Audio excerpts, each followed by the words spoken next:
Gracias, te doy un saludo muy afectuoso a ti, a toda nuestra audiencia. Buen martes.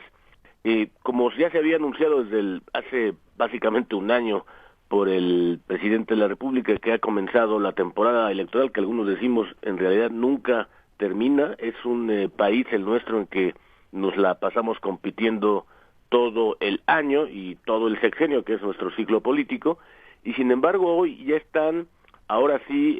puestas todos los antecedentes y también la práctica de todos los días sobre los actos anticipados de campaña, que es básicamente la constante, entre otras, que veremos desde el púlpito de lo que significan todos los candidatos o lo que llaman hoy los aspirantes, como se quiera llamar, y que en una palabra implica que se ha dejado de lado. Es la primera connotación muy grave que me parece desde el punto de vista del desarrollo, de la evolución del país, que debiera ser el poner de lado justamente todo el desarrollo administrativo, la política, y que se ponga por enfrente a la circunstancia de la vertiente electoral. Ese debería ser, me parece, uno de los primeros asuntos que debiéramos lamentar. Y ya entrando al punto de la circunstancia electoral, hay muchos, digamos, todavía espacios para que podamos ver cuál va a ser el desarrollo de este proceso electoral que culminará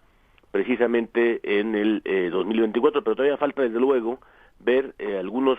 espacios más, que me parece a mí la parte clave, lo que sucederá en el Estado de México, y quizá me parece que con esos 13 millones de votos que significa esa entidad, el último bastión en realidad del PRI, aunque se pueden decir que tenga otros más, que acaba de ganar en coalición Durango, que tenga Coahuila, sin embargo, la fuerza, el peso específico del Estado de México significan justamente el último puntal que tiene el PRI. Hay que preguntarnos allí cómo es, entre otras muchas cosas, cómo es que lo jugará ese derrotero el expresidente Peña Nieto. Hay muy poca información que tenemos, quizá algunos indicios solamente sobre algún cónclave que ya se realizó del grupo principal que le acompañó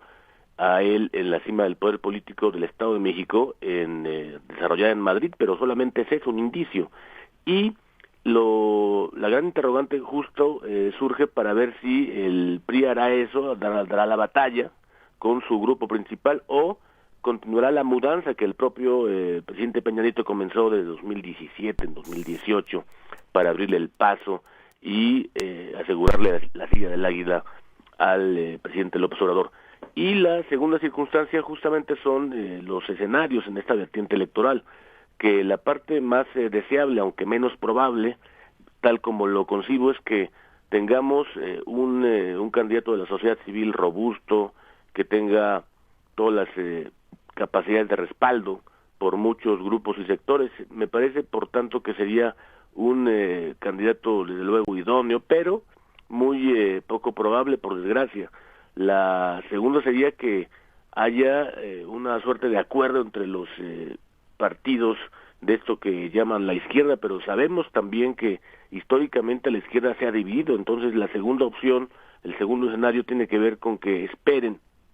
la división de la izquierda, que tenga uno o dos o tres aspirantes el López Obradorismo, y que de allí tome la oposición en la circunstancia presidencial al que será su candidato para la contienda principal en el 24. Pero, digamos, no sería la primera ocasión que eso ocurre, sería, digamos, una circunstancia de cacharlo en todo caso. Pero la tercera me parece mucho más probable, que es, si nosotros volteamos a ver, por ejemplo, la fuerza, la potencia que tienen en el electorado los sectores más jóvenes, que me parece que ellos sí pueden decidir la elección. Es un país básicamente que sigue siendo un bono demográfico, porque la parte más nutritiva de sus electores hoy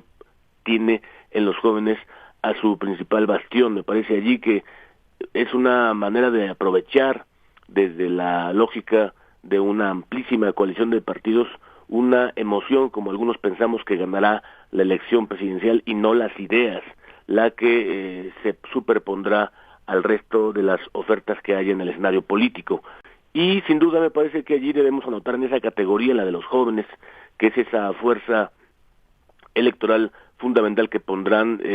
los electores más robustos en la República Mexicana, que deben poner y deben anotar en esa categoría, por ejemplo, nada nuevo decimos, cuando la marca de Leonardo Colosio, primero porque significa precisamente un símbolo, es decir, nuestra cultura política, y también una realidad que significa también él mismo a través de su emoción, y que tendrá en el 24, 37, 38 años de edad como para jalar a ese sector fundamental que significan las clases medias, sobre todo si consideramos que en realidad la parte del rubro de la pobreza, pues más o menos les dará lo mismo votar en un escenario, claro, por alguno de los que pongan en esa élite política, o bien, del otro lado, la parte más elevada de la élite económica, tampoco han sido afectados, así que esos dos sectores tenemos que ponerlos, si no excluidos, por lo menos en un factor de un voto mucho más conservador, y el que sí puede sumarle a la diferencia de la elección es justamente el voto de los más jóvenes, de modo que está todo por decidirse, pero hay sin duda en ese factor que significa esa candidatura de juventud, no necesariamente de gran currículum y tampoco de gran experiencia, que tampoco eso, por desgracia, se requiere para una elección presidencial victoriosa. En ese sentido podría ser mucho mejor la propia aspiración de la Madrid, por ejemplo, de Enrique de la Madrid. De modo que está todo por construirse, pero sí las oposiciones tienen allí uno de varios acuerdos que pueden construirse si lo que quieren es precisamente construir de cara a largo plazo la política, la administración y el desarrollo, y dejar atrás, siempre decimos, a los caudillos para volver a la lógica de las instituciones, Teodoro.